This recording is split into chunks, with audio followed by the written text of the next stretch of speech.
Good evening. Good evening. I want to thank you for being so humble and nice, considerate to come out here and listen to what I have to say. But what I have to say is mine. It was never mine. It's ours. I never believed that I would find myself in front of an audience having to talk about a subject that we all once knew. A subject that is as old as creation. And if you want to see what I'm talking about, we have to just take a look at the zoo. The zookeeper doesn't feed the gorilla the food of the polar bear. Am I right? So how come we eat the food of everybody?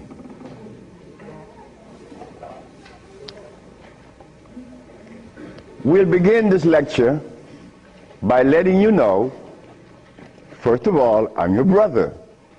No more, no less than you. I can't be smarter than you. That's impossible. We have the same amount of brain cells. So how was I privileged to be navigated to this information? I don't know. I don't even question myself. I just like to live. As a little boy, I hated school. That is the truth. I didn't go to school. I didn't like school. I didn't like to comb my hair. I didn't like a whole lot of things. I didn't like money. I was 12 years of age. I was Seventh-day Adventist. Corby Brown. We left that afternoon from the church. It was the 13th Sabbath. I said, Kirby, how did you like the lecture? I didn't. I said, why you didn't, Kirby? Because they talk about Solomon. I want money. I said, Kirby, but when you have wisdom, you have everything. Well, I don't know what wisdom is now, nor then. But I knew that money was not my pursuit. Kirby said, I want money. We were 12 years of age, 1945. I'm 73 years of age now.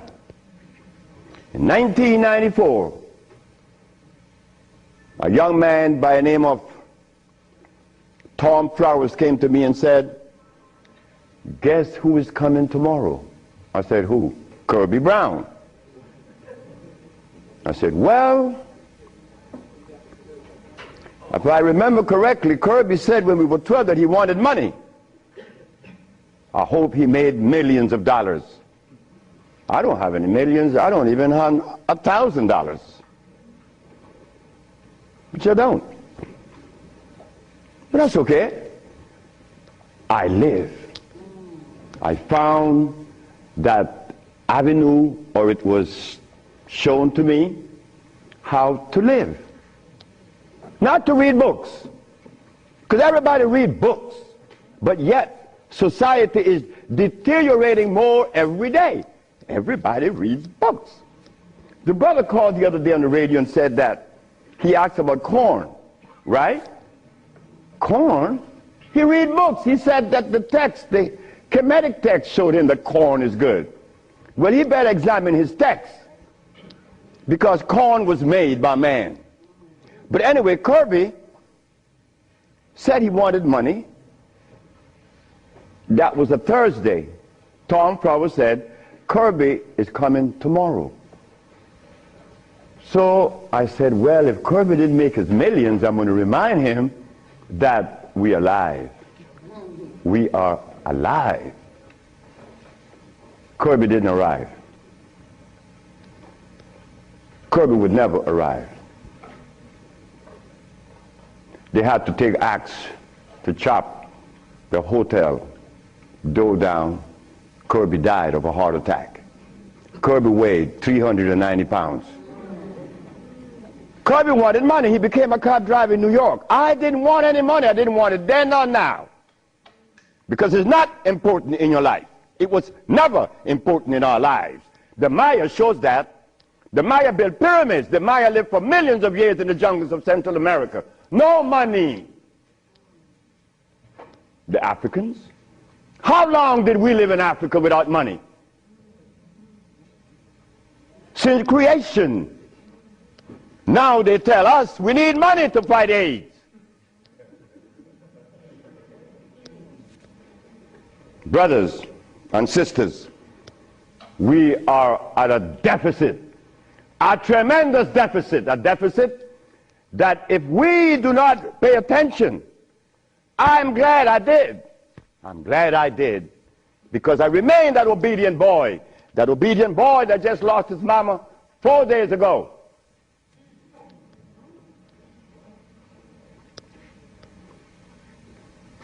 I listen. I listen. But to listen, you can't have a philosophy in your head. If you have a philosophy in your head, you cannot listen to anyone. I was there. I was a Seventh-day Adventist. I listened to no one but those things that came from the church. Well, if I was to listen to the church today, the Seventh-day Adventists, I'd be eating tofu. I'll be sick. You see? I'll be eating tofu. If I had gone to school, I would have become a medical scientist. I wouldn't have been able to cure AIDS, because they do not. They don't cure AIDS. If I had listened to all of the philosophies of Europe, I would have never been able to find the answer to the cure of diseases. But today, I'm going to share with you the African wisdom, the African brain, the African genesis, the African resonance, something that was never taught to us in the schools. Well, why should we expect the school to teach us something that would enhance our growth and save our lives? Why should the school teach you that? When in history has there ever been examples to show that one race of people is indebted to another? That has never been. Then you tell me that the white man is a bigot. The white man was never a bigot. He was never a discriminator. The white man is a person that obeys the first law of nature. Self-preservation is the first law of nature. So the white man, whenever he proceeds to preserve his race, and we sit back and say he's a bigot, it's only because we have lost it and we don't even know how to get ourselves out of this mess. I'm one of them. I'm you standing here. But one day it was to be that your brother would be shown something that would change the profile of things. I left my country, where I was born then. In 1953 to New Orleans, I became a merchant seaman. I was 20 years of age. As a merchant seaman, I became an engineer 5 years later. I'm a steam engineer. Don't ask me how I did that, because that's going to baffle you, because I've never been to school, and I don't read books. I don't read books now, nobody's book. I'm not even going to read my own.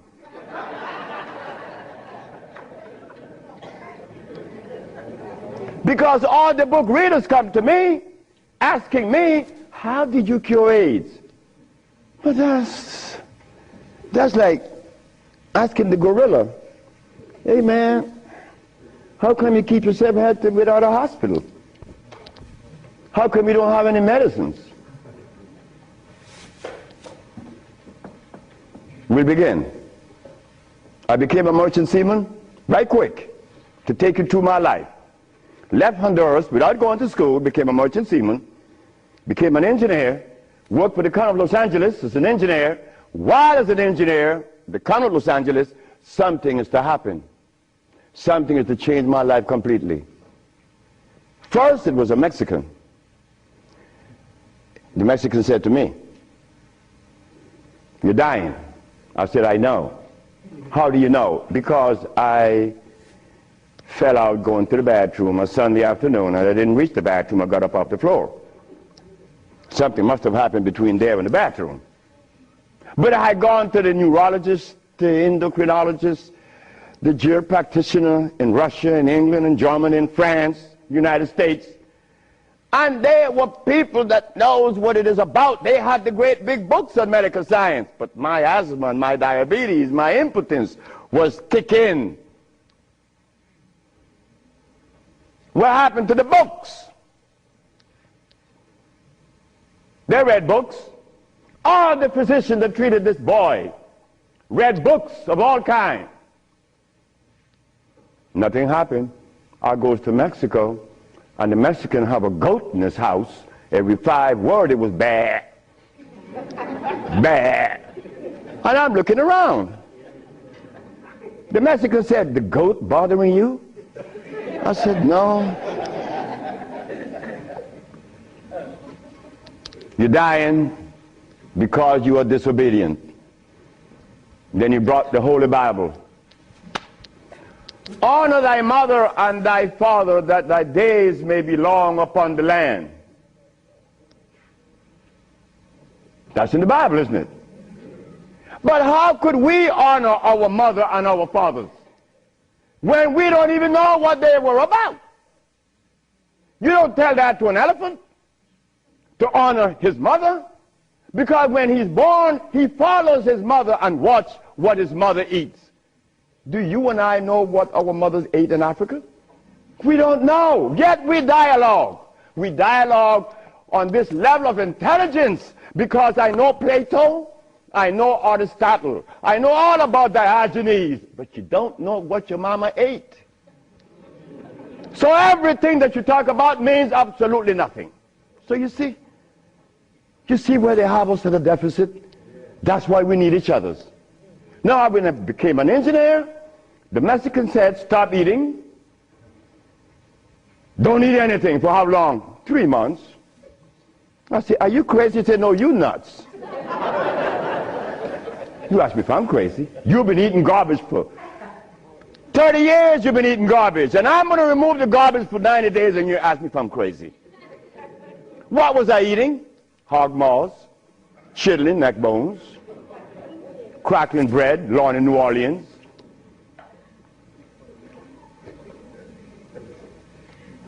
Eggs, because the grown-ups told me when my penis wasn't getting hard, eat eggs, drink raw eggs. And I did, by the dozens. And nothing happened. The Mexican said, "Don't worry about it, don't eat."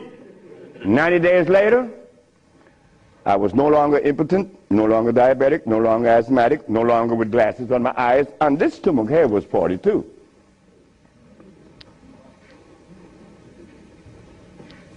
What happened to the science that the physicians were using, medical science? It didn't work, isn't it? But it worked with me. The herbs work with me. This Bible says,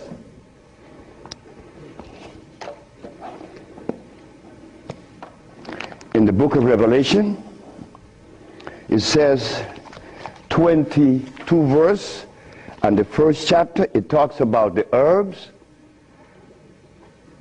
for medicine. Am I right?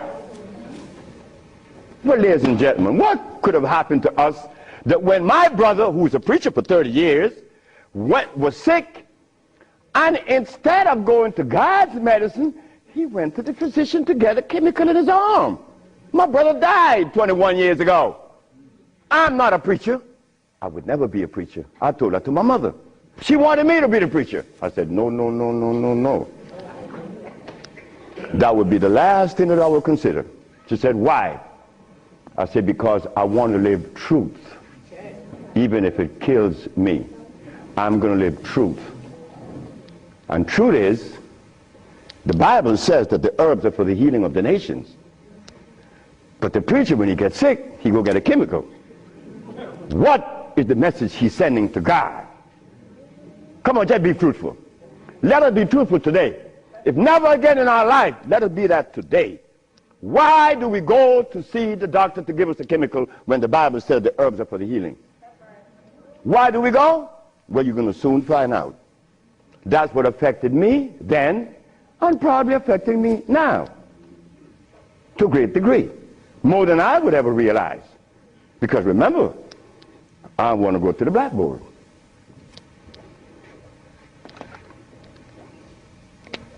Roughly speaking, Africa. Way overhead we put America.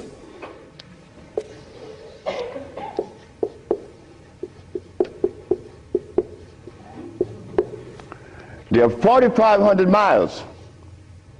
What happened between here and here? A lot happened. You see, when we were here, without the mathematics, without the ABC, without the sciences, when we were here, we had something to our advantage that we no longer have here. We are blind here. Here we weren't. We were seeing. Why? Because God provided us with everything we needed here. And none of it was comfrey or rice and beans. There were no tofu. There were no soy there. There were no cows.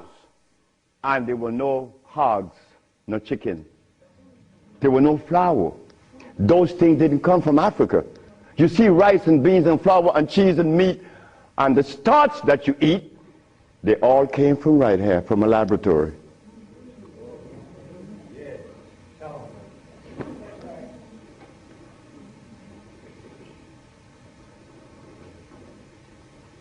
Now, for us to eat, you have to have in your big skull the understanding of biochemistry. But when we were here, we didn't have to know anything about biochemistry. Why? Because God doesn't make poisons. You see, God doesn't make carrots. Well, let me put it here. Stop the garbage. Anytime someone tells you that tofu is good for you, that someone that just gave that information to you has one eye open.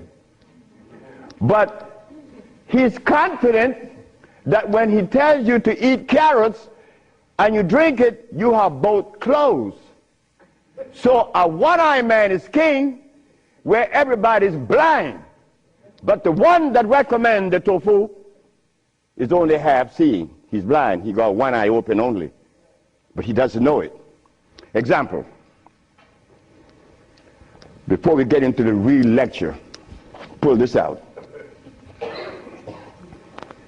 This is how people take privileges on us. They don't care about us. They bring us information that, oh God, that's why the rest of the world laugh at us. Because they know that we have both eyes closed. Here it is. Moringa. Moringa has 23 times the iron in spinach. Spinach has iron? No, because spinach, let me take my time because there's a whole lot of information. I don't want to jog it up. Anything that has a pH of 7 plus is alkali. Anything that has less, 5, 4, 3, 2, 1, is acid.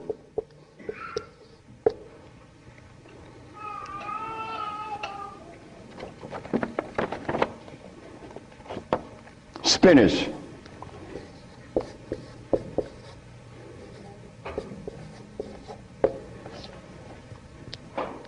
Acid. Why compare moringa with spinach? When spinach has a starch base, it has no iron.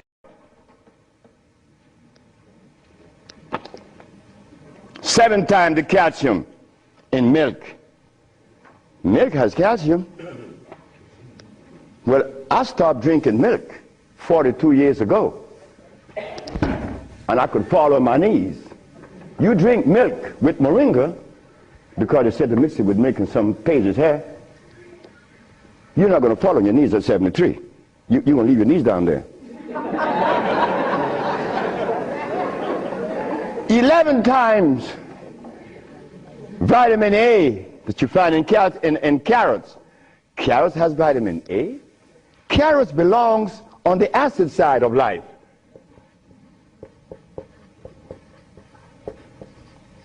So right there, and they say it to mix with carrot juice.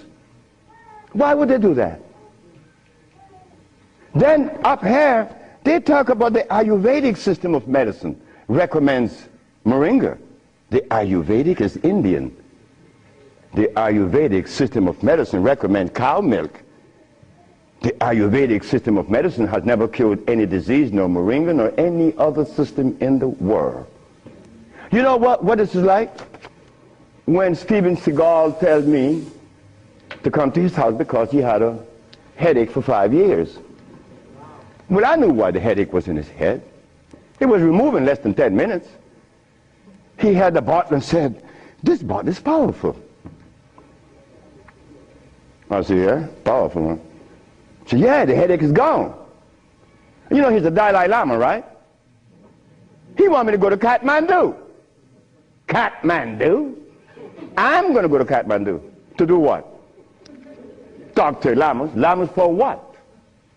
What am I going to talk to lamas for? They couldn't cure your headache that you had for 5 years. The lamas need to come and see me, not me, the lama. But since we were compromised, we left all our food in Africa. You and I don't even know what we ate in Africa. So don't even go there.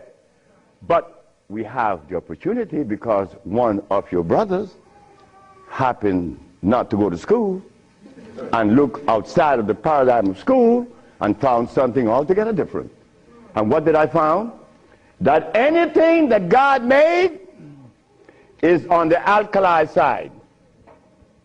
Why? The molecular structure is complete. It was made by nature, not man. Anything that God made has no starch. That's another thing. Anything that nature makes has no starch. Anything that man made has to have starch, because starch is a binder. To titrate two unequal chemicals, you have to use a starch. Starch is not a food. Starch is a chemical. And what have we been eating since they took us away from Africa? Starch and blood.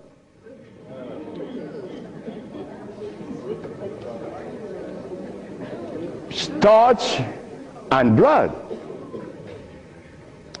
We didn't eat blood in Africa. Gorilla doesn't eat blood.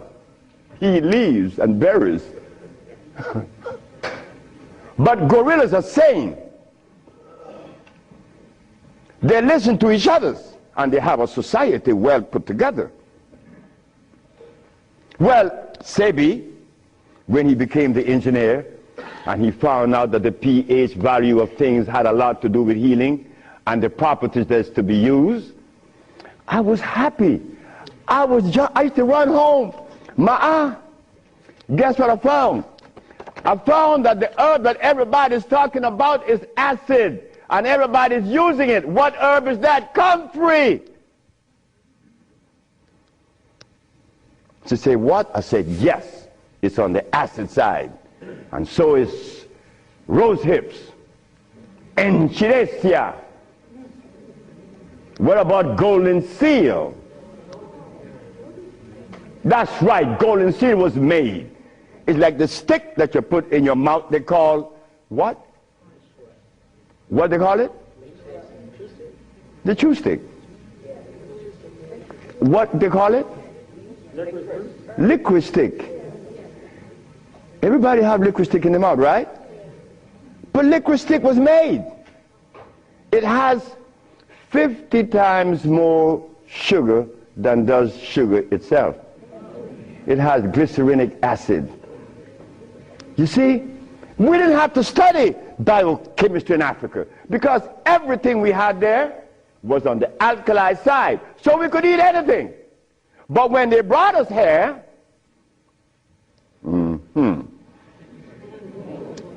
put some clothes on now. And after they put the clothes on you, come here, boy. You got to get in front of this classroom. You have to learn this ABC stuff. But hold it now. Gorillas doesn't take their cubs to be trained by polar bears. Gorillas train her own cubs. The gorilla way.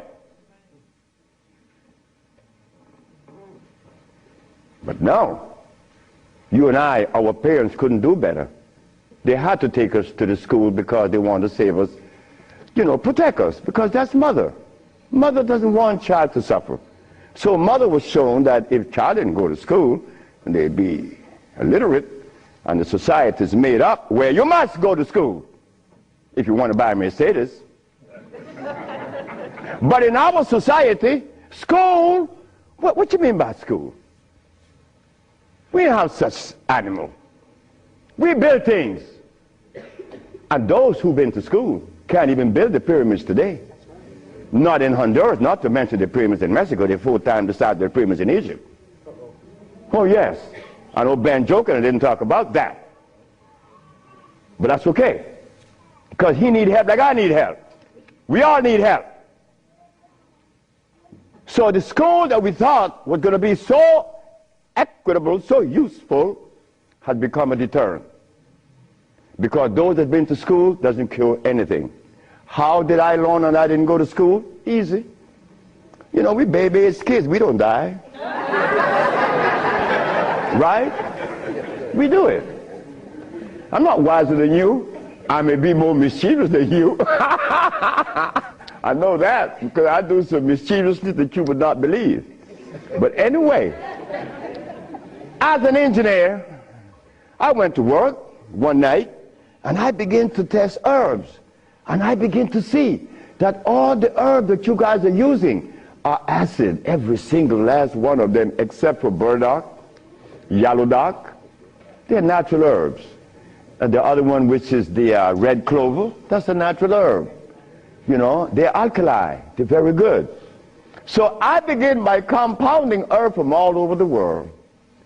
And lo and behold, a blind man was killed named Mr. Fredericks. Then the Japanese, Fred Takashita's wife was killed of endometriosis. She had a baby. She was never supposed to have a baby. It's a white lady from Utah.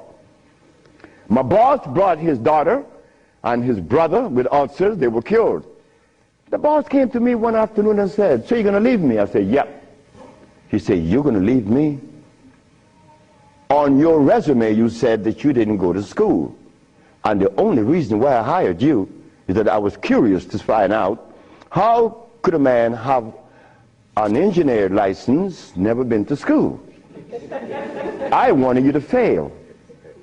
But instead, you did something that is extraordinary. Are all black people like you?" I say, "Brett Howell," his name is Brett Howell. "Are all black people like me?" I say, "I'm the dumbest." "Yes, they're all like me and more powerful than me." "But how come they're not doing what you're doing? You killed the blind man. You killed my daughter of ulcers. Could they do that?" I said, "They could do it better than me. But why aren't they doing it? Because they're afraid of you." I'm not afraid of God. I'm not afraid of the devil. I'm not afraid of anything, especially you. Because I don't live in fear. So I say, "Brett Howell, the black man of America is afraid of you white people because you guys made him afraid of you. And you should not feel good about that. It's not about me hating white people, loving black or hating black. It's about understanding. Nobody's going to help us but us. Nobody in this world, whether white, black, Chinese, or Arab, could help us. it's impossible for them to help us. Why? Because they don't know us. They don't have our genetic predisposition. Look, as a Christian, I used to eat pork. Of course I eat pork, and I love it. But as a Muslim, I eat lamb, which is 10 times worse than pork.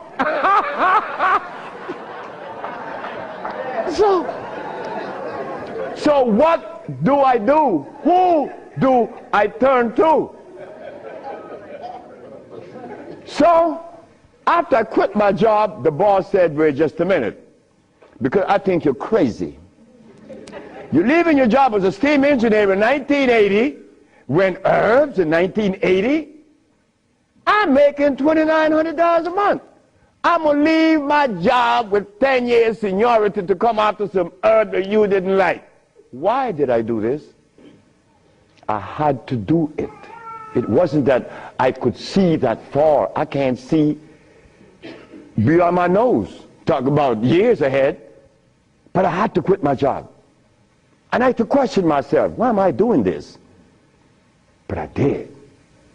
And 1980, the boss is looking at TV, 1987, on the 10th day of February, and he see CNN, Alfredo Bowman, a.k.a. Dr. Sebi, is arrested for practicing medicine without a license, selling product approved by the FDA, and claiming to cure AIDS and other diseases, which is a fraudulent claim. The boss saw that. The boss' wife is in the bathroom because he told me the story himself. He called her out, come and see the man that's arrested. If he says he cure AIDS, I know he cure AIDS, because Bret Howard knew that I would never compromise myself to a lie. When I talk, I know what I said is the truth, but I also know that in America, you could also be dead right.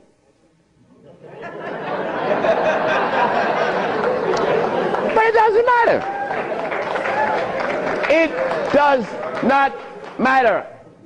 I'm 73 already. They kill me tomorrow, it's all over with. I rather reach 73.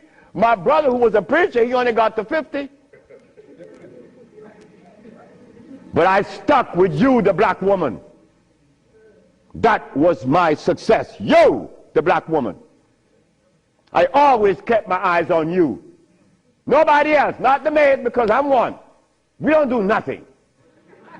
We can't do anything. We need you. Because it is you that held our hand. It is you that breastfed us. My mother breastfed me for only 4 years. But that was sufficient.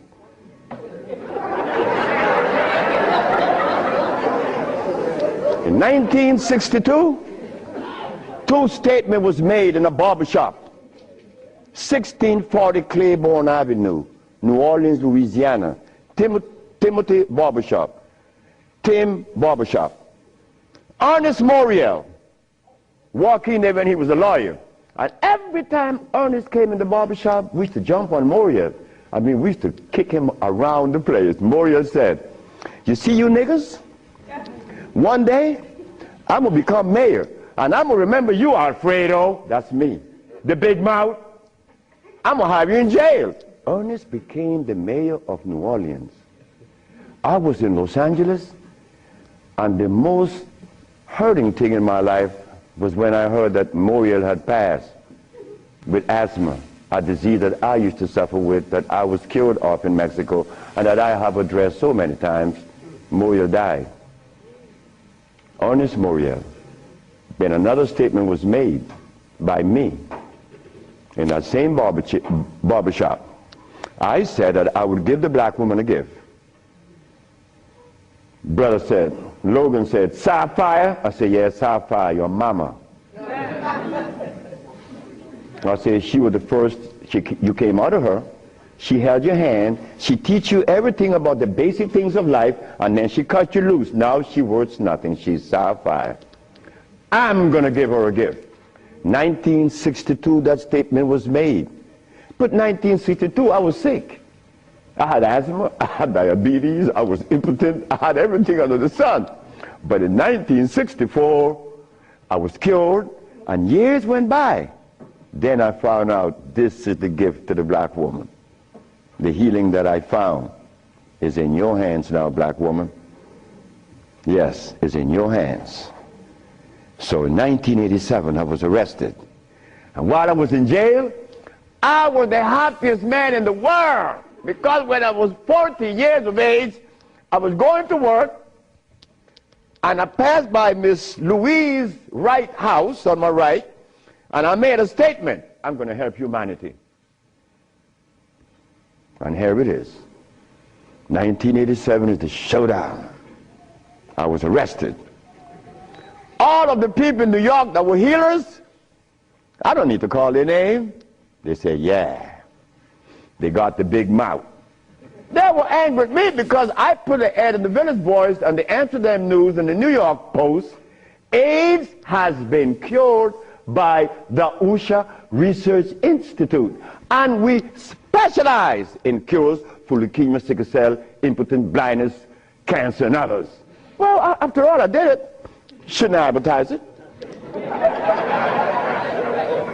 You should be glad your brother's doing that. Because now you have a chance to share in the bounty, right? That's the way I felt. So I'm in jail and I'm wondering, how is the American Medical Association going to escape from this one? You see, in the past, herbalists, when they talk, shh, gotta be quiet. Gotta talk under the table, because the physician may get you. The FDA gonna get you. But we seem to forget the one basic thing. When they remove us from Africa, did they bring our food with us? Did they? Well, how could the FDA have such kind of power over us now? Come on now, just wake up to it. So I stood in jail thinking, how am I going to do this one? This is going to be a heavy number, but it's nice because I wanted this moment. I wasn't going to back down. What you mean, back down? I'm representing some black woman. I never had a father. I never had a man in my confines to tell me something. No, I never had a stepdaddy. I had a woman. And then another woman, my grandmother. My great-great-grandmother lived to 124. Her name was Elizabeth. And she lived 70 years without a man. My great-grandmother lived 112. She lived 68 years without a man. My grandmother died at 100. And she lived 50 years without a man. My mother died 5 days ago. And she racked up 40. My mother died while I was coming to see you. I didn't turn back. You know why? The relationship with me and my mother was one of love. And she would have never wanted me to be there. My brother told my mother when I was about 10 years ago, he told her, yeah, you didn't like me. You didn't give me any love. You didn't give Fred any love either. That's me. So my mother said, what you say? You gave all your love to the pastor, not to Fred and me. My mother said, like, Fred, are you in on that? I said, ma'am, this boy was talking garbage. See, he told me he's serious. I'm never serious. I don't know what it is to be serious. I hear men talk about seriousness. Well, I don't know what you do with that. But my mama said, raise your hand up and open your fingers. Which finger would you elect to take off of your hand? I said, none. She said, thank you. My mother turned to my brother and said, you said that I didn't give Fred any love. Fred, you wanted my love? I said, nope. Didn't want it. I didn't need it. Because my mother knew if my mother ever interfered in my life, I've been upset. I was in the streets by the river all the time. My mother all mother knows the child that need her love, her attention. But she love all. But she knows the one that need the attention. I didn't want my mother attention. And she knew it. But my brother said that she didn't give him any. But the boy went to the 3rd grade. He owns a fishing fleet, he owns an ice factory, and he owns that she didn't give him any. But the boy went to the 3rd grade. He owns a fishing fleet, he owns an ice factory, and he owns a fleet of planes. And he said that his mother didn't give him love. You see how we could easily make mistakes? Okay. Mother is mother and will always be mothers. The greatest gender on the planet. So while I'm going to court now, and I'm standing, the judge said, get the man out of jail, and I went to his chambers. Judge Shorter said, young man, you mind if I ask you a question? I said, no, sir. Why did you advertise that you cure AIDS? Well, sir, my mother's alive, Africa exists, and my face, and I would never offend any of the 3. That's why I advertise that I cure AIDS. He turned to the woman at the desk and said to her, ask her, did you investigate this man before you arrest him? She said, no. Her name was Phyllis Spay from the Attorney General office in New York. She said, no. You didn't investigate this man before you arrest him? This man, the response he gave me, he cured AIDS. But AIDS is the easiest thing to cure. People think that AIDS is difficult. To me, everything is easy, and to you it should be too. And I'm going to show you why it's so easy. So the judge said, well, you're out in bail. And that was February the 12th, I got out of the 13th. But the case doesn't begin until 88. September. I have a year and 8 months. Why the judge gave me so much time, I would never understand. So I waited. Trial date. This is where the showdown with black and white. Not better or worse. We are not better than any white man or Chinese, no. We just happen to be different. That difference has never been treated by any religion or philosophy. There is a difference that needs to be understood. So while I went into court, the judge said, well, Dr. Sebi, will you please begin? Where do I begin? Begin where you say you cure AIDS and the physician say there's no cure. The physicians are 100% right. There is no cure for AIDS or any other disease. The judge said, just a minute. There's a contradiction here. The newspaper says that you cure AIDS. Then you agreeing with the physicians. That's a contradiction. No, it's not. When you're limited, it is. But when you leave out the box, it isn't. She said, help me. She said, of course. The physician take the position that there is no cure for AIDS or any other disease, and the physician are 100% right, according to their philosophy and their perspective. Their medicine didn't show them a cure. So how could they say that there is a cure? But the perspective that prepared me, there is cure for AIDS and every other disease. Oh my God, when I said that, the physician jumped up. Your Honor, Dr. Victor Herbert said, Your Honor, what other perspective could there be? After all, you know, this patent on us, the FDA has a patent on us. You cannot talk. The FDA talk, you shut up. Oh yeah? Well, I'm going to find out. So, the judge said, what perspective is yours? Dr. Victor Herbert, Dr. Bonanno, and Dr. Christopher said, how could there be another? I said, there is another, Your Honor. And what is the other? The African bioelectric cell food. I've never heard of such a thing. That's what the physician said. He have never heard of the African bioelectric cell food. I said, of course. But we have to remind the good physician that he have not heard of a whole lot of other things. But that doesn't deny the existence of the African biomineral electric cell food. What is it? Okay. The allopathic claim that there are multiple diseases. The African biomineral balance negate that position. There's only one disease, never been two. The allopathic claim that to treat the multiple disease you must use a chemical, which is violating God. Right? The African biobalance said no. It's a nutritional approach, electric food. Your Honor, I told you that this man was insane and unscientific. He said there's only one disease, but there's only one. Remember, I'm the boy that didn't go to school. I'm going to break things down to the least common denominator. When I was a steam engineer, I found out that in a machine, thermodynamics I'm talking about, or an automobile, the only thing that could cause this machine to go bad is what?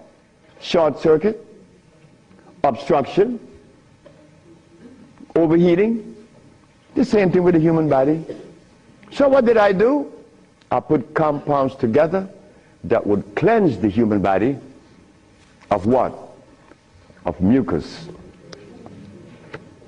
In so doing, AIDS, sickle cell, lupus, herpes, blindness.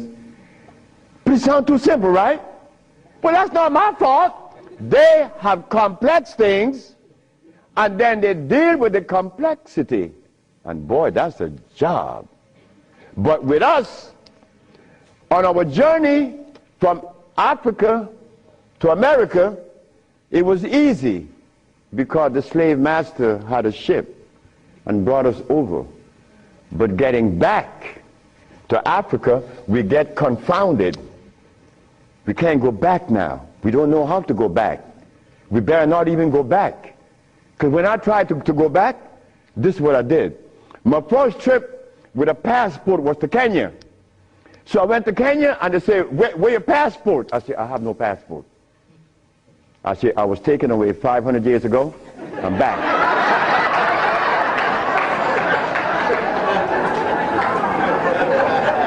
When I left, I didn't have any passport. So why are you asking for a passport now? Is a passport African? Put him one side. They put me one side and send me back out. But you think that was bad? That wasn't bad. Wait. May I have that? I go to Africa. I go with my wife and I said, well, boy, I'm happy. Girl, we're going to liberate Africa. We're going to do something for mother country. I go and I saw Dr. Parinyatwa in Zimbabwe. I said, Dr. Parinyatwa, I think your problems are over with. Not only Zimbabwe, all of Africa. Here is Hospital Vicente di Antoni, is an Italian hospital. Department of Blood and Laboratories. Oswald Zavala, HIV positive on the 25th of November of 1993. 17th of January of 1994, HIV negative. This boy named Alfredo Lagos, this from the Red Cross, the Honduran Red Cross. It says here that this boy, it doesn't show any date of which he contracted AIDS. Why? Because he was born with AIDS. But down here it says he's negative on the 19th day of January of 1995. Another one. This one caused a laboratory to call for me. I thought it was funny. This is the next one, the other one. His name is Alex Suarez. On the second day of January, this boy of August, he found himself with HIV positive. On the 19th day of August of the same year, 17 days later, the boy is no longer HIV positive. So they called me for what? I don't know. because I know they're not going to change it.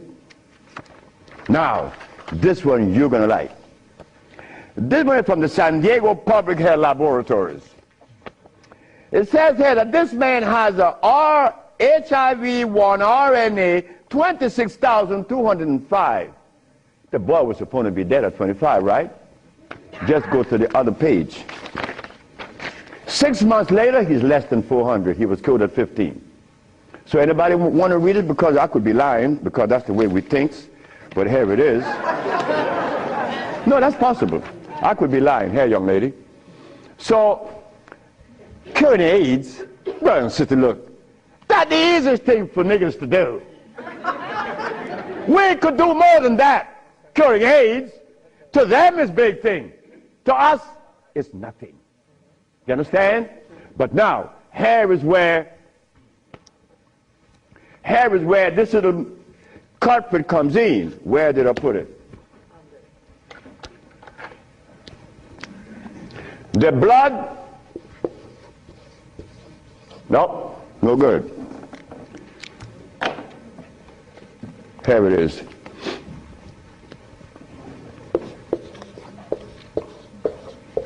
Blood and starch.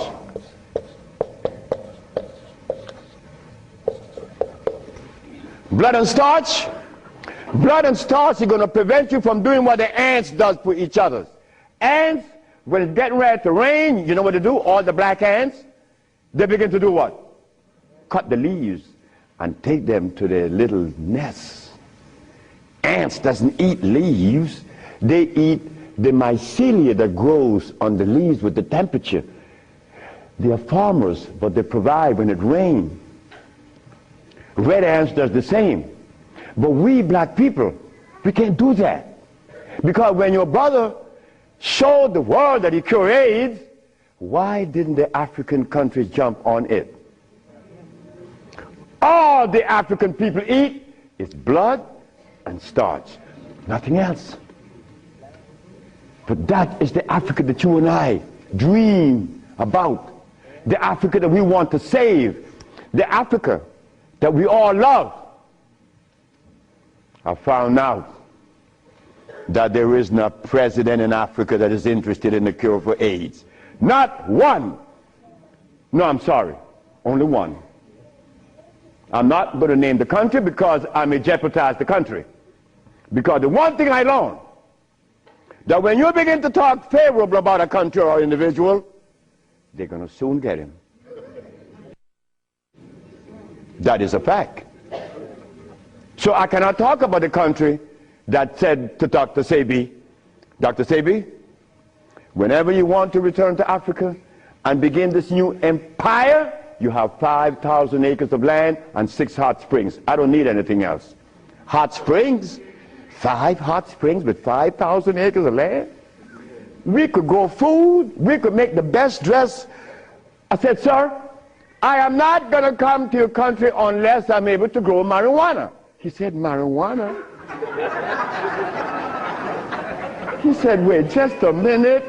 He said, I can't do that. I said, well, the compounds I've been giving your nephew that was autistic, that now is talking, was marijuana. And as for you is concerned, when I came here, you weren't walking. You were dying. Now you're running up the steps in the presidency. Yes, marijuana. That's a God's product. That's not cigarettes. You see what happened? My brother used to smoke cigarettes, but my brother didn't know that the tobacco that he was smoking was artificial. God didn't make that. But marijuana, God did make that. So it must have been a good reason why I was told in school that everything God made is good. Well, I know that. I live that. And I always will smoke it for as long as I live. Why? Because I have that right. I have that right. It's not everybody that uses it, from autism to arthritis, is cured, because everything that God made is good. So as I go to Africa, all happy,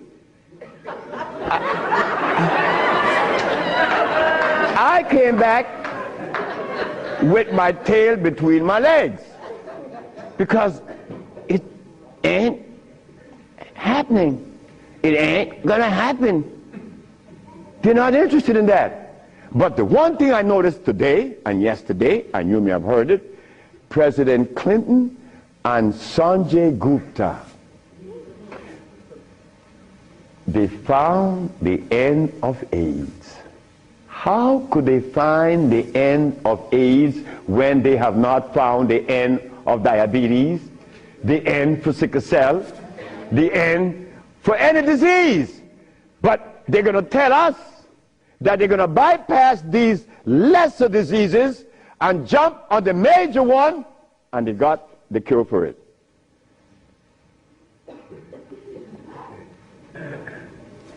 I got documents to substantiate that I cure AIDS, right? So what's up? What's up? Well, I'm going to show you what's up. When I was in Zimbabwe, the Department of Health said, why do you come to us saying that you could help us? And your leaders in America didn't help you. My leaders in America? What do you mean by that? They mentioned Minister Farrakhan. I said, just a minute. I don't follow any man. I follow women. And I don't follow sick people. Because if I follow sick people, then I got to be sicker. I go to Brazil. They say, why don't you, if your leaders didn't help you, why should we? I say, my leaders, again, they brought these leaders in front of me. And they mentioned something like Al Sharpton and Jesse Jackson. I say, oh God. I say, why you all ask me about these people?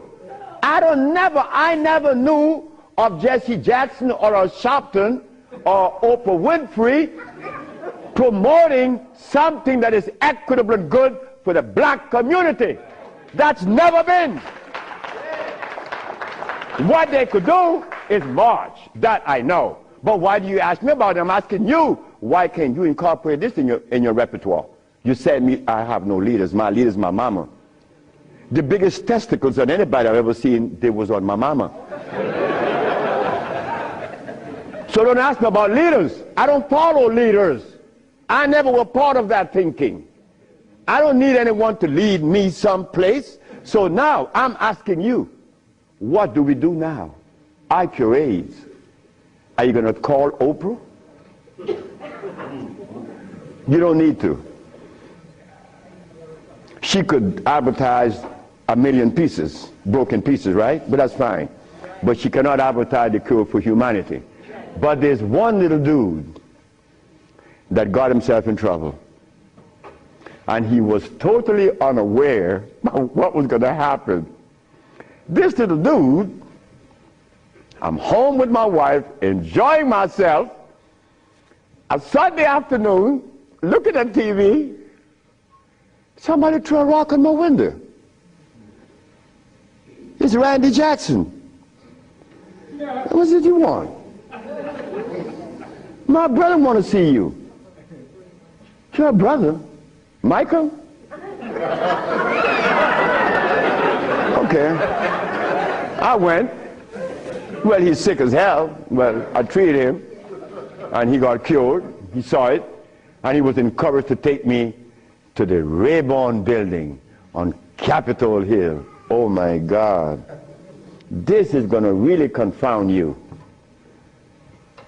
Michael Jackson took me to the Rayburn building on Capitol Hill on the 31st day of March? April. No, of March. March. It was March. 31st day of March of 2004. I said, why are you taking me there? Because you cure AIDS. I said, but what makes you think that they are interested in that?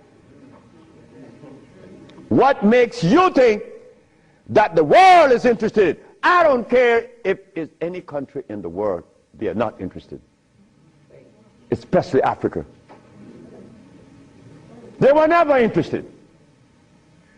AIDS isn't killing Africa. Hepatitis C is killing Africa. All of West Africa is red line for hepatitis C. What you talking about? But they're Muslims. So they have to eat the Muslim food, which is goats and lamb.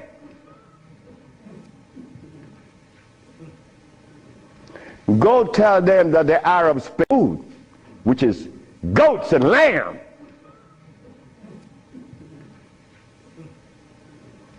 Go tell them that the Arabs played a trick on their brain.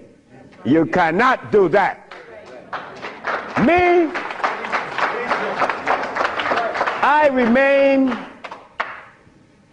the son of the jungle woman. The jungle woman that didn't have any clothes on. Yeah, I am her son. I stuck with her and she liberated me. You have to hear this. One morning, I woke up and I heard the music that was playing. You know how you turn your radio on and you're sleeping, but the music on the radio would influence you, and you dream that you're seeing the artist that's playing, right? You ever had that happen to you? This morning, I'm listening to John Coltrane. 4 o'clock in the morning on channel 850 on the TV. I'm sleeping, and I'm hearing John Coltrane playing Interstellar Space. But then something was happening while this music was playing. I was looking at a black woman doing this from behind a tree. I woke up, and I didn't know how to interpret that dream. But then I was leaving that morning for Los Angeles. As I got to the airport, the governor was there. The governor said, "That's him. That's the man that cured Alcida of leukemia. That's the man I'm talking about." The governor had a lot of people around him. So I went. I was leaving for Los Angeles. He was leaving for the capital. He didn't know that we were going to meet that morning. So they was talking to me and asking me questions. Finally, 2 men that were standing away from me, they were white men from the United States. They came up to me and said, "Well, we have heard of your miracle cures." I said, "Sir, I don't even know what a miracle is, especially perform one. I just happen to cure leukemia. That's not a miracle. To you it may be. Because your school of thought have you to believe that curing these diseases is one great big feat. No, it's simple common sense. I'm an African. Now this is where the naked women are going to come out. They said to me, "We have heard of your miracle cures, but have you been saved?" You see? Right there, I consider that an imposition. Why do you take the liberty to believe that I'm one of those that have accepted your philosophy that I have to be saved? I say, from what? The man politely answered and said, "From your sins, of course." I said, "Wait just a minute."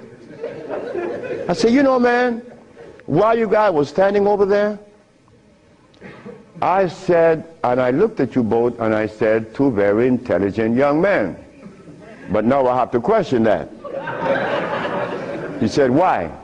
I said, "Well, because the color of my skin should have prevented you from asking me that question, have I been saved?" He said, "What does the color of your skin have to do with anything?" I say, "It has to do with everything. I am the son of a woman that was taken away from the forest of Africa.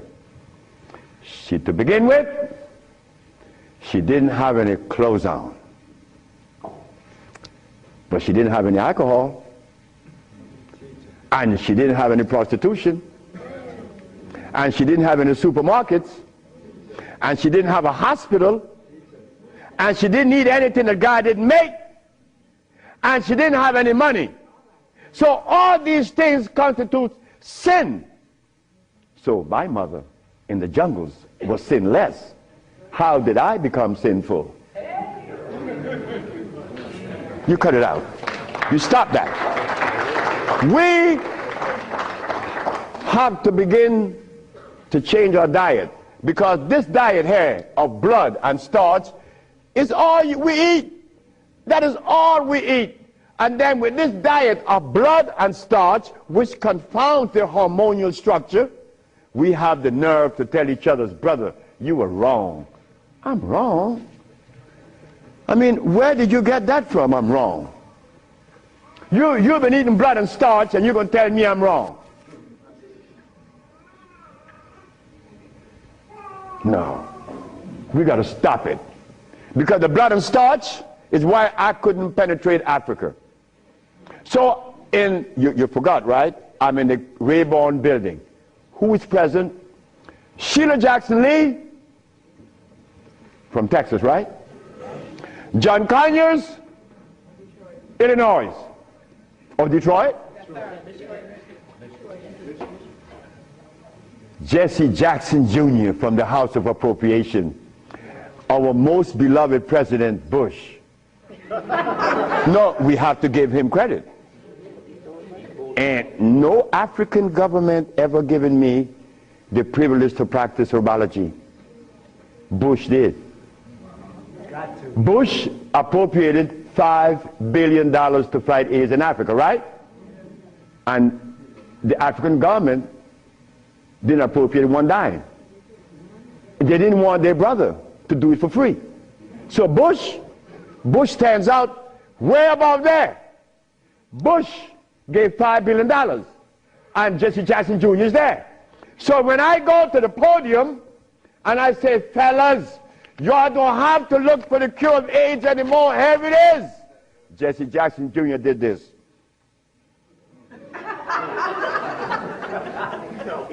I said, I'm going to talk about this. I have to write about this in my book. Because you, not me, but you and I believe in the leaders. We hope that they could do something, right? Well, they had a chance. So 17 African ambassadors. Only one came to me from Mali. The only man came to me and said, Dr. Sebi, I have to respect your position, and I appreciate your position. You have proven that you cure AIDS, and I would like for you to go to Mali. But that's not the country I was talking about previously. He just presented himself that day. But Jesse Jackson Jr. didn't tell you that I cure AIDS, right? He didn't tell his daddy either, isn't it? And Miss Sheila Jackson Lee didn't talk about it, right? And so did John Conyers. So who gives a damn? You see? But that's good. That's good. We don't need leaders, isn't it? So we're going to do it. Because we're doing it now. Because those black women I'm talking about, there's one sitting there. They are going to tell the world we cure AIDS. But last night, Clinton and Sanjay Gupta is on CNN talking about the end of AIDS. How about the end of sickle cell? How about the end of lupus? How about the end of herpes? How about the end of blindness? They didn't find those, but they find the end of AIDS. How is that possible? Are we going to buy that too? Are we going to let them continue to say that there is no cure for AIDS when your brother is curing it? So we are guilty. We are the one that's guilty, not the leaders, because they're sick. All the leaders are sick. You can look at them and tell they're sick. So we have to forget about the leaders, right? So which animal in the forest follows a male? None, right? They all follow females. So how did we begin to follow males? I mean, that was the most, look, the one thing I wanted in my life was a woman laying by me as my significant other or my wife, that she didn't have a God or a devil in her brain. That woman is sitting there. Because I could not have a woman laying by me and she worshiping something else. I mean nothing to her. No, you worship you. That's who you worship. That's who we worship in the forest. And we were doing quite well because none of us, her children, could talk about how long did our parents live in the forest of Africa. You don't know. For millions of years since creation. Did we have money? We live a perpetual vacation. Now I gotta wear this stupid suit on. When I didn't have to wear any clothes. But now just to live, I have to have a $15,000 suit on, a $5,000 shoes. I have to have all kind of stuff on me. And then I qualify. I qualified. Do you have a master's degree? Man, I didn't go to school. Oh, put him aside.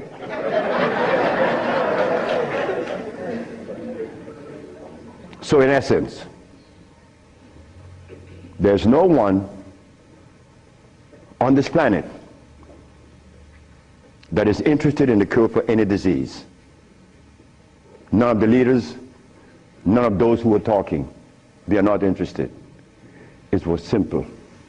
It was understanding that is alkalinity that cures, not acidity.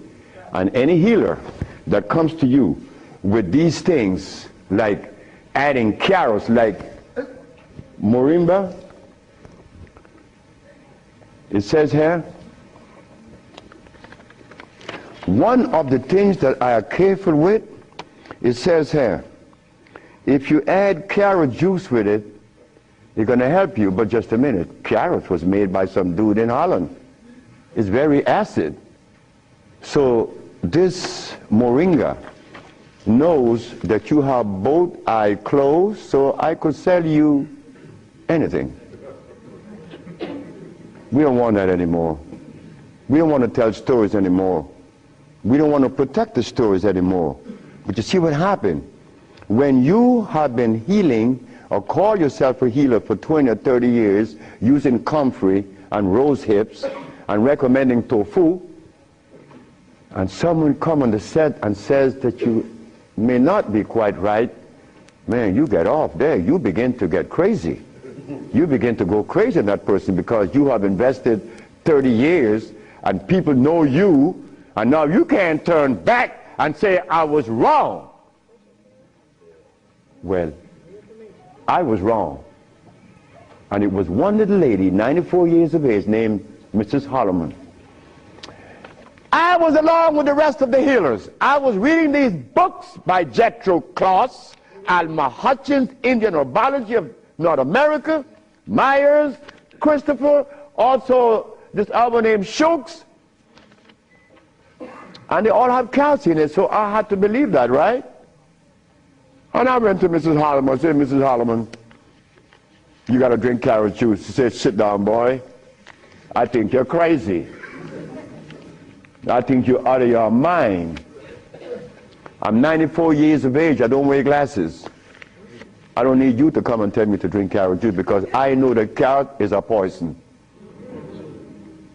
I was in Rattan, the island of Rattan, and a woman was listening to me talk, and she asked me, what is the best breakfast in the morning? I said, I don't know. She said, a glass of hot water. I know she was right. The sister was right. So in essence, all of the hoopla about AIDS was just noise. We've been curing AIDS since 1984. Why didn't you know about it? The media didn't let you hear it, right? Jesse Jackson Jr. didn't talk about it, right? Well, I think in the book I have to mention his name because this is what's happening. They're lying to us. And we have to stop it. We have the cure for every disease in the world. We, the black race, is responsible. Not the white, not the Chinese, not the Arab. The Arab need help. They need help now. All Arabs need help. Because there's no way in the world where you find the highest incidence of eye problem like Arabia. Because they eat lamb. But could you go and tell an Arab to stop eating his lamb? It's like going to tell someone that uses cocaine, stop. Then you're crazy. Like going to Africa and tell a Maasai, hey Maasai, you only live 47 years, man, and you're going to die because you're eating raw blood and starch.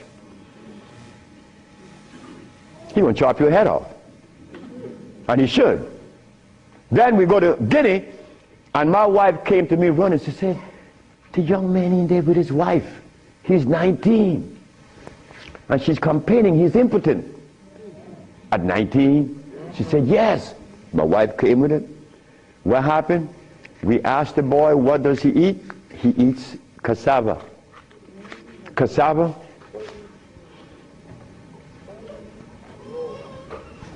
We say raw? Yes. Go to Guinea. It's a what? Cassava.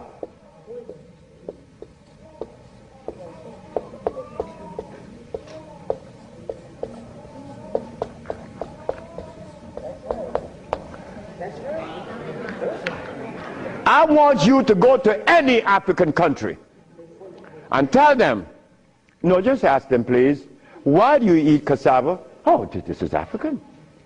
This is from history. Hey, African, I know you've been bamboozled too, because cassava is not a product of nature, nor of Africa. Cassava is a starch that needs the aid of a man to grow it. Cassava cannot grow by itself, and it has cyanide. But the cyanide has already affected the brain. He cannot think for himself. It's like talking to a Haitian or a Brazilian. In fact, the only country that I have ever visited that have people dark like me, but nobody in Brazil is black. Brazil.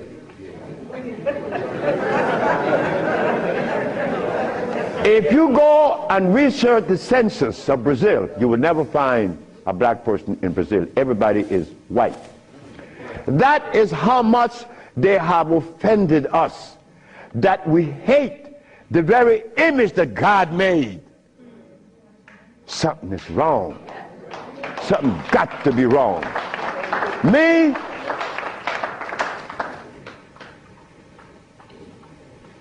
I was a very good Christian, and a very good Muslim, a very good Buddha. And I wanted to join the, well, I don't want to mention it, but anyway, I was a good everything. But what I found, that they were feeding me the wrong food, and I had to deny all of them because they feed us garbage. There isn't a religion in the world that have fed the black race in America or anywhere in the world the food that is consistent with their cellular predisposition. So if you, my religion, is feeding me the wrong food, then what is the message you are sending? It's like putting gasoline in a diesel car. You would not get to South Philly. No, you're not. It's not going to run right. But we eating starch and blood, and we want a dialogue. Dialogue based on what? I mean, come on now. We are the remnants of what world? Let us try to bring it back.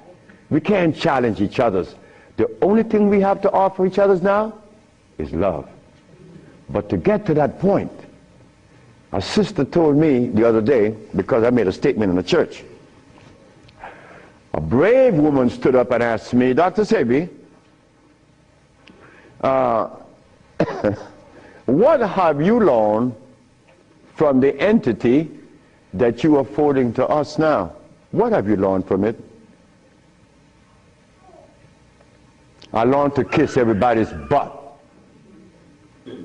And I meant that. It came out that way in the church. Well, I had to give it that way, because that is the way it came to my brain. I kiss everybody's butt. It's easy. You see, it makes it easy. When you start kicking it, somebody's going to do something to you. And when you start kissing it, they reward you. So this sister came to me, and she was very smart. She said, do you literally? I said, drop your panties.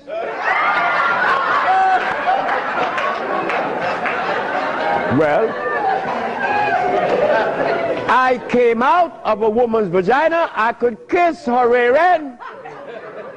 That's easy, isn't it? Is it easy?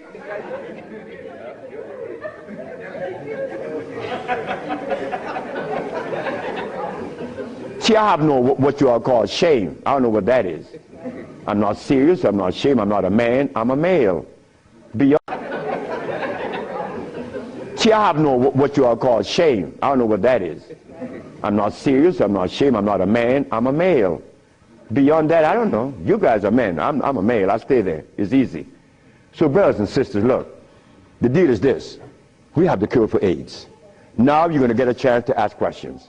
So ladies and gentlemen, I want you to ask whatever question comes to your brain. Feel free to ask. I mean, please, don't you hesitate. Don't you feel that you have to restrict yourself. I know Brother Adis is here. He may ask a few. I'm glad to see the brother, you know. Brother Adis is a brother I've been knowing for years. Stand up, brother. When I saw the brother the other day, I was very encouraged because the brother looks good. Yes, sir. I appreciate the brother. The brother looks good. The brother, I remember him and Sultan and Kwasi in New York. I would hope that Kwasi would come. And a bunch of other brothers. It was a bunch of us brothers. We were in love. New York was, look, we were in love. There was a love that we used to share that was so nice, so warm. But none of us, or all of us, understood that we couldn't follow anybody. Because if you start following one, you have to dislike the other group. But I'm a black man, I have to love everybody. I have to love Muslims, I have to love Buddhists, I have to love Christians. So if I have to love everybody, then I'm going to make it easy. I ain't joining nobody. Because I have to love everybody anyway. So it makes it easy. So now we go to the question. The sister and then you, another, yes. Good afternoon. Is it necessary to circumcise the male child? Again, sit down. The sister asked, is it necessary to circumcise the boy, the male child?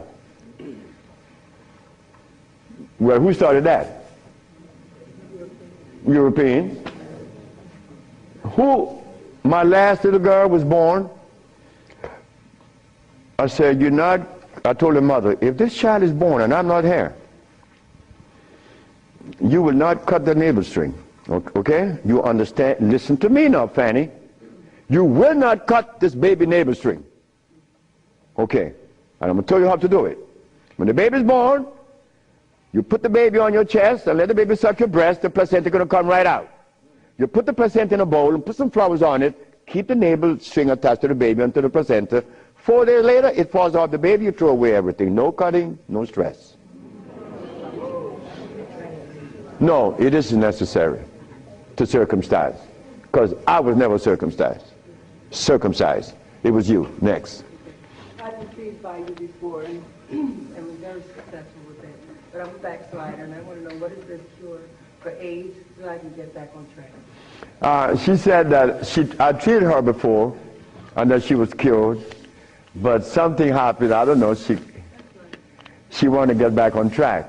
And the next question about how do I cure AIDS? Well, I have a daughter now that's 21, and she's the key to beautiful things. She's the daughter of this woman. Her mother hated me, and with all rights. The woman was right. Oh God, she was right. I have 2 wives in the same house, and this woman is in love with me. Oh God, this nigga is crazy. He's a Solomon. Nigga, look, you are a jive, MF. Her mother cursed me out. She cursed me out, and I'm standing looking at Miss Margaret, and I could see the hurt in her eyes, because this woman is in love with this man that already have 2 wives in the same house. Boy, what do I do? And I find myself in this triangle here and don't know how I got in it. But years went by. No, she got a baby, she got pregnant, they kick her out of the house. But that's okay. She had the baby little girl, Zave. Zave grew up. Zave was 19. She cured her mother, her grandmother, of diabetes.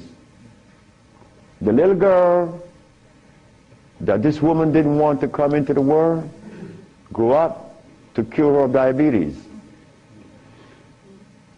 Last month I got a notice from the mother that Zave just cured a woman in New York of AIDS. How do we cure AIDS? It's simple. We put the compounds together to address the mucous membrane, to cleanse the mucous membrane, to cleanse the bowels. Simultaneously, we went to the forest and found the herbs such as over here on the alkali side,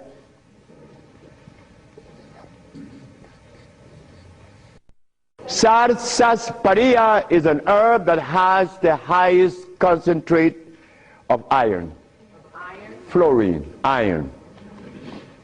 Guaco, that is a plant that has,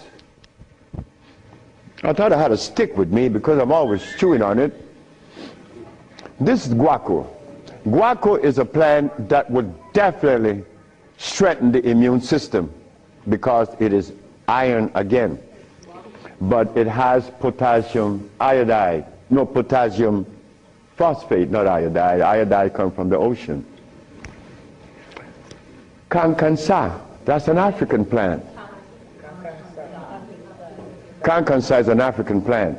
This plant has one of the highest concentrate of what? Potassium phosphate. Those are just few of the plants. We use about 40 some odd plants to cleanse the body, strengthen the immune system, and electrify the system, because you want to electrify the body. That's how simple we cure AIDS. We cure AIDS. We don't treat AIDS. This thing here says that Moringa said, and they keep repeating it, that they uses it with the belief that it's going to cure. They think, oh no, we got to stop talking like that. We cure. That's how we got to start talking. If you don't cure, get out of the way. Because you're lying to people. Next question. The brother. Peace and blessing. I'm really enjoying your lecture, and my question is, when you see a client, what's your thought process? When I see a client, my thought process, I already know what the brother needs. Like the Mexican knew what I needed. The Mexican said, you're dying because you have disobeyed. Unconsciously you disobeyed. So when a brother comes to me, I already know what the brother needs. I don't need to go into a whole bunch of scientific jargons and intimidating the brother by putting light in his eyes, iridology. I don't do that. I don't do anything. I just give you what I know you need. People come to me for compounds from Japan. She killed a woman in Japan named Kaoto Kita in Kobe. She never seen the woman. She was in hospice already. With cancer what? The lungs. There you go. Cancer of the lungs in hospice. She never seen the woman. In a month time, she's vacationing in Hawaii. Okay, there you got it. Yes. Her than you. Yes, the sister.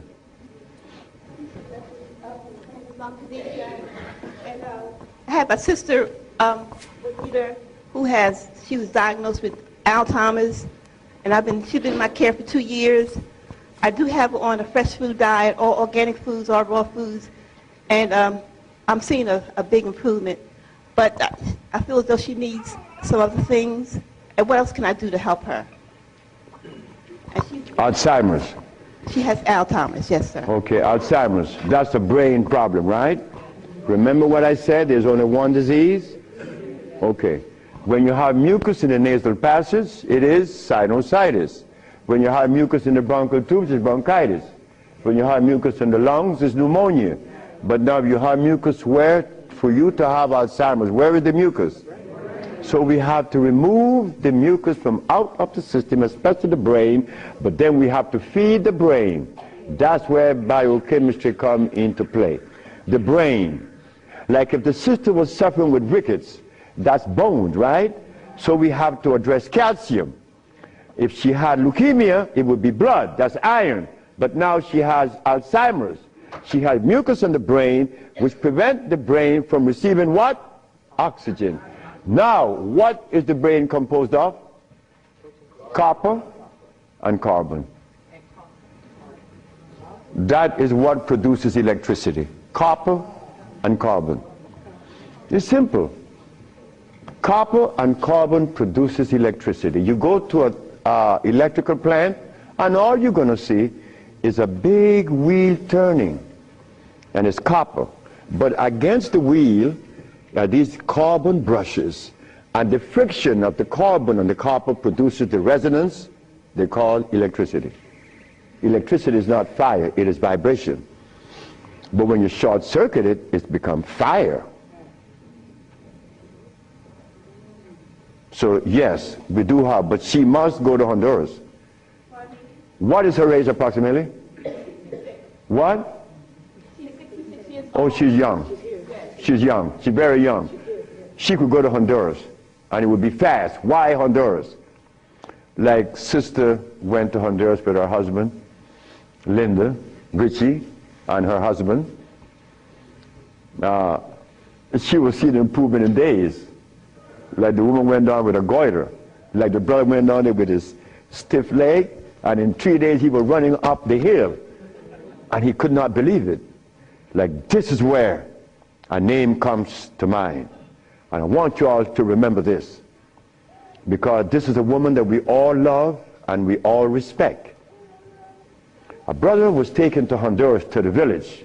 You see, the thermal waters in the village has a pH of 8.9. One of the highest attainable pH in waters is found in Honduras and in Africa. Thermal waters, that is. The little boy named Shelby, he has AIDS. He has Kaposi sarcoma. All the black spots on his body. The boy went to the thermal bath 1 day, 2 days, 3 days, 4 days. The boy came out of the bathroom screaming. The black spots were gone. His mother and my wife Ma'a were very close friends.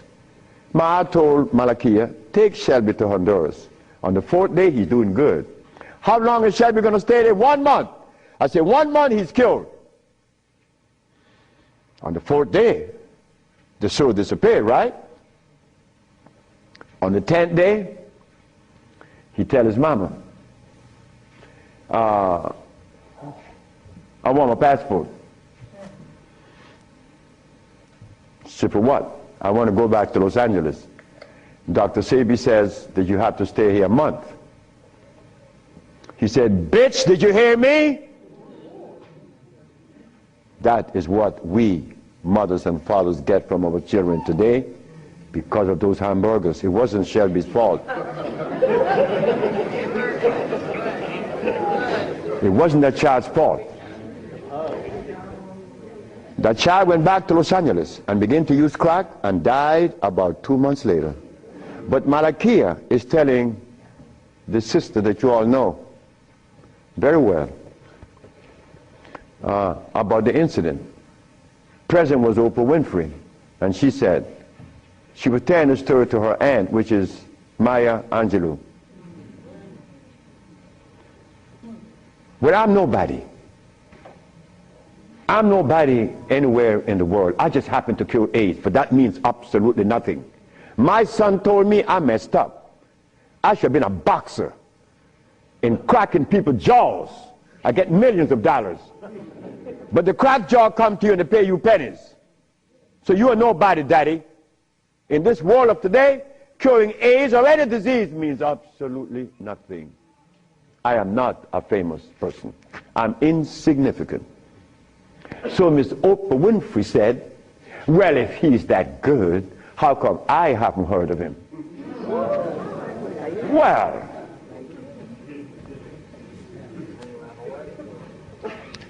I'm not famous. Oprah Oprah. It's white. Oh.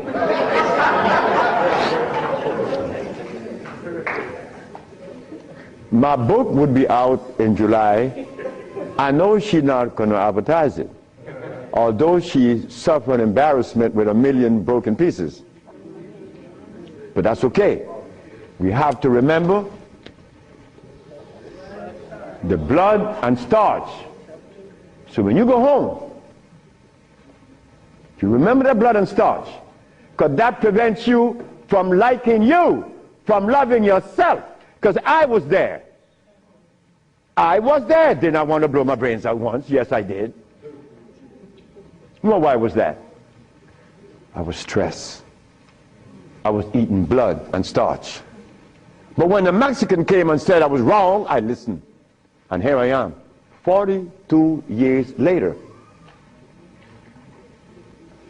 Do you see the benefits of this? A Mexican came to rescue me, to rescue you. So we cannot. But wait, the other part of it is Africa. There isn't an African country that I could go and practice herbology. But why did Bush, who all of us think, or most of us think the man is bad, how come I could practice herbology in the United States? You got power over him. That's why. I don't have any power. No, I don't. Because I don't even know what power is. I just know what's mine. That's all. I know what's mine and what's yours, what's ours. So what's ours, when the Supreme Court said, the FDA said, you are not supposed to sell these products. Exhibit A. The FDA said, what? That I'm not supposed to sell my products? Well, maybe the FDA knows the food that is consistent with the African cellular predisposition. Because when they removed us from Africa, they didn't bring food with us. Maybe the FDA knows about these foods. Could you tell us, please, Mr. FDA? But when the FDA talks, we get scared. Scared of what? They're not God. You understand me? No, I don't have any power over nobody. I don't want that. If you know what I like to do, you would know I don't want any power. the brother in the back. Hepatitis C. Yes, sir. Mr. Charles Fisher. Who is Charles Fisher? He was the manager for LL Cool J. That was my second case of hepatitis C. Yes. What is hepatitis C? The liver has been stressed. Right. Beyond. Hepatitis C is nothing. Maria Elena from San Pedro had cancer of the liver. Her mother and her aunt bought the black dress to bury her. The doctor sent her home to die. Maria Elena's sister saw a newspaper with me in it. She said, hey, there's a nigger down there in Jutiapa that got a big mouth that says he could do a bunch of stuff. And she came. 2 years have gone by. Maria Elena is healthier than her sister. Yes. What is hepatitis C? It's when the liver has got so toxic and loaded with what? With poison. Blood and starch. So we clean it, clean the body. Because you have to clean the intestines, you have to clean the liver, you have to clean the blood, because all of these have been affected. Yes, brother, we have cured many of hepatitis C. So what herbs would you use, doctor? It's not an herb, it's a therapy. Therapy? It's a therapy that we have. Okay, I was sort of encouraged to, what's that, interferon.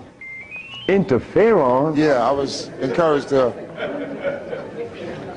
be... Brother, interferon is something that's been on the set for 25 years, and I have been curing AIDS and sickle cell and lupus, herpes, blindness, and paralysis. Interferon doesn't do that. Interferon is a chemical that is derived from the penis of a brother. You know that, right? You know it. Yeah. That's not even right. Come on, the Bible says the Bible said the herbs are for the healing of the nation. The Bible isn't saying about chemicals. Right? Okay. So now, we could tell the world, yes, we object. Oh, one more thing. One more thing is very important. Many of you have insurance companies, right? Insurances. And on that sheet, it says that they do not honor anyone that isn't an accredited physician. Meaning that you are compelled to go to see a physician to give you his chemicals. But now, they are telling you that they're God. And that you have no other recourse. Well, let me tell you something. Yes, they have to honor us. Because we have the only compound in the world that is consistent with our cellular predisposition. Nobody else. Can you give us some foods that are alkaline? Food that are alkaline. We could begin with mushrooms. We could begin with mushrooms, quinoa, quinoa, quinoa, quinoa amaranth,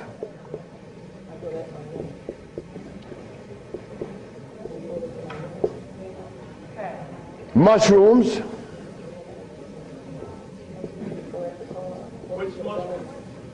portobello, crimini, also oyster mushrooms. Many people are of the opinion that oyster mushrooms or mushrooms are fungus. What is a fungus? A fungus is something that grows on you and eats things up. Mushrooms are the product of mycelia.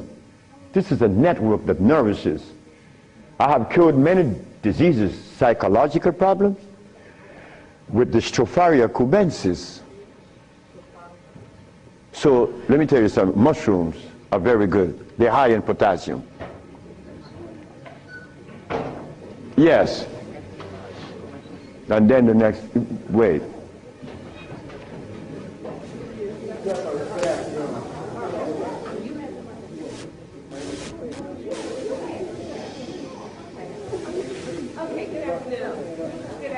Good afternoon, ma'am.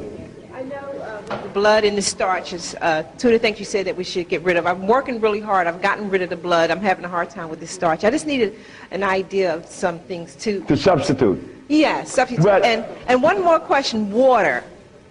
I do the distilled, but I hear a lot about, you know, drink spring, drink distilled, which I do the distill a lot. Okay. About the starches, you could eat quinoa or amaranth. And also spelt. You could buy the spelt pasta. Spelt. You could buy spelt. I eat a lot of spelt. And you know something? I learned something lately, like I'm learning something every day. Because I don't know everything. I don't want to know everything. And it's impossible for me to know everything. But I learned this. That when you combine spelt flour, quinoa, and amaranth together, just the pure powder, the flour, and you want to bake something, if you just add the almond milk and the sea salt and the other ingredients, such as you could add a little bit of what? Agave is good. That's very good. But now, if you want this flour to rise up and be fluffy, who said sea moss? You did. You cook the sea moss to a jelly, and you take about 2 tablespoons, and you put the cooked sea moss in the batter, along with the almond milk and the rest of the ingredient, and that stuff becomes fluffy. I said, this is a natural yeast. And someone hit me to that, which was Gary, right? Gary Ricketts worked with me for many years, and he still works with me. And he put that together. He made a waffle. Oh my God! I used to go to Gary's house in the morning just to eat his waffle. But his waffle was sweet because he used to put the maple syrup in it in the batter. And then he make the waffle. You didn't have to put any maple syrup on it after that. It was delicious. And in the morning, okay, just let me go quick through all. Peace, Dr. Sebi. I wanted to know if you accepted practicums, internships. What's that? Internships, like practicums, to come and learn. Well, I came from Honduras, You come from Honduras? No, I want to practice. I want to know if I could have an internship. Study with me. Oh, if you want to. I know you say black woman is key. So Oh, as a student? Yes. Well, that is what we're working on now, because the woman took over the whole thing. My daughters and the women that associated with them, and they would like many more sisters to join in, because I'm out of here. I want to go sit down by the river and smoke my dope. Well, can I get your information? What's that? Can I get your information? So wait, the sisters, give her your number, because she's the one that's in charge of that, and I'm quite sure that she's going to consider you. Okay. Wait, the brother is deciding. Hi. Thank you for coming. Yes. My name is Justine, and what I want to know is, how do you get rid of fear? How to get rid of fear? Yes, fear. Ha ha! There ain't a nigga in the world as scared as me. And you want me to tell you how to get rid of fear. But you know something about fear? Fear.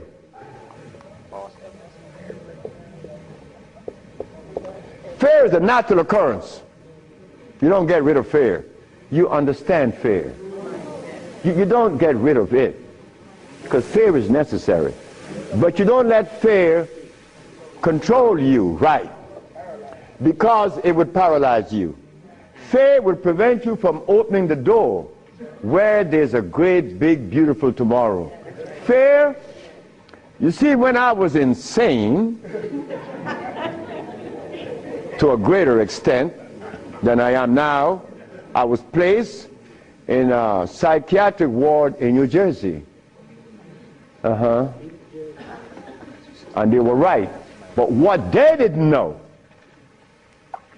that I was aware that I was sick. I was also aware that I would not take any of anything that they gave me in that hospital. But there was a man that, you know the swinging doors, right? A swinging door is a door that opens both ways, and you're going to swing it. And every time he came to his door to go inside his room, he used to stand there. And he could never open that door. I used to go by and swing the door, and he'd go in and say, "Thank you, man." Why couldn't he open that door? Fear. But once you open the door and you see this great big thing, fear is gone. A bright tomorrow, hey, I'm no longer in fear. But then comes another one that's going to trick you.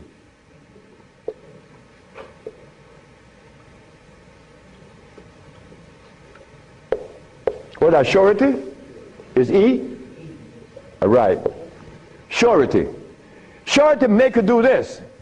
Yeah, I'm bad now, but there could be a quicksand there, and you're gone. So you learn that when you conquer fear, then you walk, but you test carefully. And if you conquer surety, then you go into the other one. And this one I'm going to really trick you. Power. Power gives you a freedom to execute, but not to violate. Because if you violate, even though you're in power, they will kill you. They did that to Nicolae Ceausescu, right? In Czechoslovakia. Because Nicolae Ceausescu wanted everyone to stop eating meat. Because he knew. But you don't change people overnight. They killed the man. Because he imposed some other laws on them that were cruel. He used to kill them too. So power has to be understood, not to be misused. Then if you survive power, then you get the last one that's going to get you.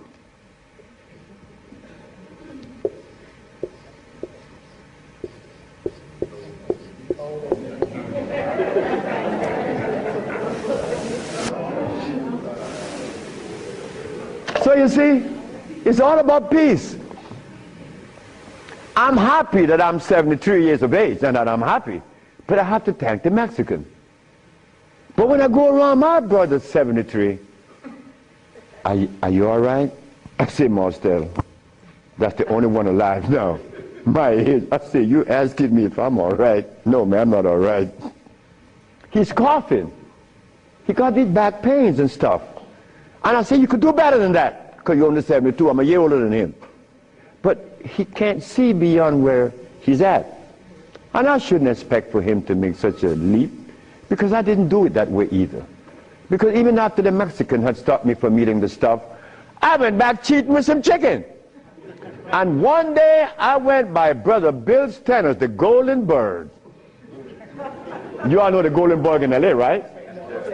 You remember that? And I bought some Golden Bird chicken. I ran home, and I look out the window, nobody's coming. and take it outside and spray the house, because they had these 4 black women. They were nosy. These black women were nosy. They always come up, what you have in your, open the refrigerator, looking all around. They must have seen something in me. But these 4 black women were the one that stopped me from lying. Stop eating that chicken, the last thing. But here I am. And I'm happy to say that here I am. Because I want all my brothers to say, here I am, at 80 or 90. Because the man that healed me was 94, and he had 2 wives in Mexico. He was healthy, wore no glasses, and he was always laughing. He said, look, before you leave, remember this. Never you socialize with people that are serious. Serious people are sick. Because there's no reason to be serious. Because I cure AIDS and diabetes, I've proven that. And I'm not serious. I'm your brother. I want to play with you. I play with my wife all the time. I don't have no time to this other stuff. If this other stuff comes in, then something is wrong. Next question. Hi, Dr. Sebi. My question is, as a woman, how do you cure high blood pressure and rapid hair loss? High blood pressure and what? Rapid hair loss. Rapid hair loss? Hair. Or hair? Hair loss. High blood pressure. High blood pressure is easy. Just stop eating. Where we have the product to remove the pressure immediately. People go down to Honduras, and in less than 3 days, the pressure's down. The man just came from Caymans. That's right, Caymans. Grand Caymans. He came down with high blood pressure, diabetes, and impotent. A young brother, 52. 3 days later, man, my pressure is down. Dr. Sebi, my pressure is down. See, yes, I know that. What's the problem there? Why are you so amazed? 5 days later, my sugar is gone. I don't have no more sugar. And then, on the 10th day, he come with his girlfriend telling me. I like to see that. Because I was impotent. And these old folks in Honduras was telling me to drink eggs and wine and meat, cheese, butter. And the Mexicans say, you're crazy. Stop eating, and you can get all the sex you want. Stop eating, and it happened. So brothers, if you're in trouble, stop eating. And there's a product outside, they call it Viento. Brother, I don't care how much in deficit you are, you will be out in less than 24 hours. I know. I have to be abreast with that because my wife is 20 years younger than me. I can't allow this woman to get ahead of me. You understand? And she looks good and she's youthful. So I have to maintain energy. And I want all of you brothers to understand that that stuff that we eat, wait. Just draw this for you, that we will see what it is I'm talking about. Because this is important.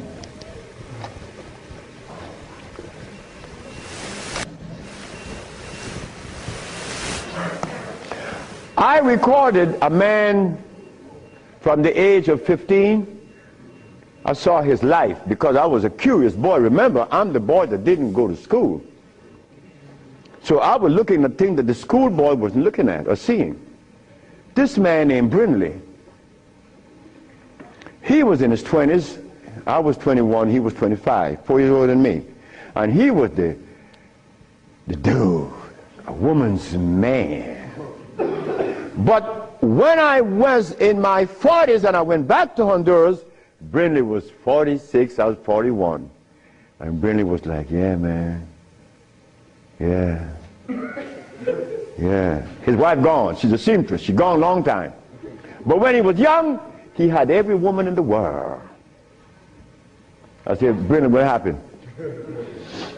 Man, you know, I'm old now. I said, hey, nigga, you're 46. I'm 41.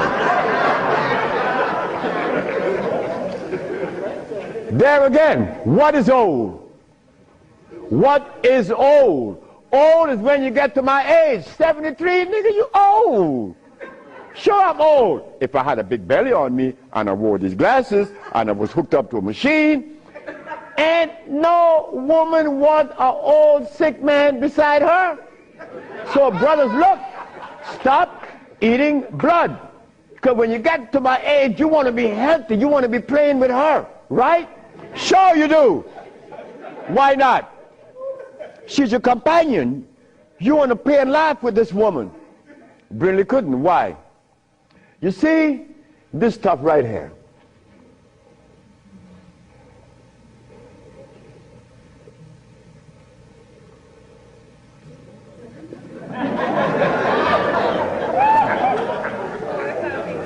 This is what a man plays his manhoodness with.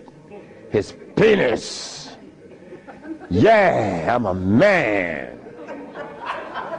But in here,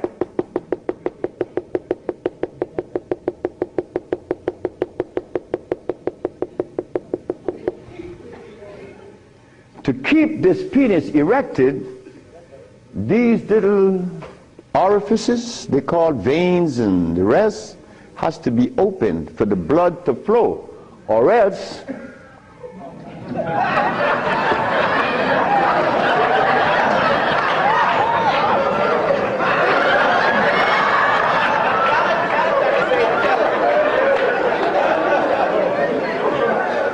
you think I can't talk about it?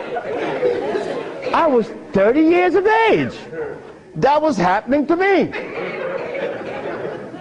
And the last person that saw that was a woman named Audrey Williams. She said, what's wrong with you? I said, I don't know.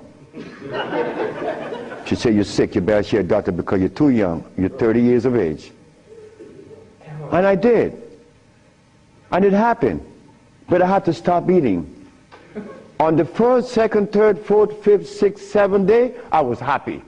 On the 8th, 9th, 10th, 11th, 12th, 13th, 14th, I was going and holding on to the bathroom. Everything was spinning around. Why? Because all of the mucus that was leaving my brain, my eyes was very foggy. I couldn't see. I was already wearing glasses, but now it's worse. But on the 17th, 18th, 19th, on the 17th day I woke up, I was looking at the ceiling, and I remember feeling so calm. A feeling that I had not experienced in many, many, many years. I was calm. On the 27th day, I didn't hear the wheezing in my chest from the asthma. My diabetes, I couldn't find glucose in my sugar. But on the 57th day of fasting, of not eating anything, I had an erection. Why? Why? Aha! They drain out. It drained out because I was taking these herbs and drinking water. Taking these herbs and juice and drinking water. And the body got a chance to do what? cleanse itself. You see, it's easy. It's easy to bring back that happiness that we could love, that we could share,